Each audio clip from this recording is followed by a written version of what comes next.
Praise the Lord. देवाला धन्यवाद. यशाया 30 याचा 18 आणि 19 हे वचन आपण वाचूया.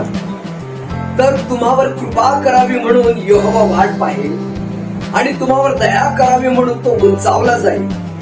कारण यहोवा न्यायीपणाचा देव आहे. जे सर्व त्याची वाट पाहतात ते आशीर्वादित आहेत. तर लोक यरुशलेम येथे सियोनात राहतील. तू आणखी रडणार नाहीस. खचित तो तुझ्या आरोळीचा शब्द होता. तुझ्यावर कृपा करेल. तो ऐकेल तेव्हा तो तुला उत्तर देईल. विश्वासाने धीर धरून वाट पाहणाऱ्या लोकांसाठी वचन आहे.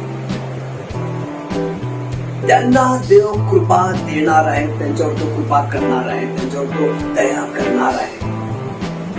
धीर धरून वाट पाहण्यामध्ये दुःख सहन करणे, वेगवेगळ्या प्रकारच्या समस्या, त्रास, हालापेटा सहन करणे, निंदा, बदनामी सहन करणे, धीर धरून वाट पाहणाऱ्या लोकांना देव आशीर्वाद देतो.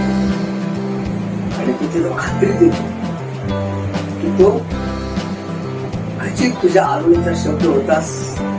तुझं तो ऐकायला मी तुला उत्तर देईल.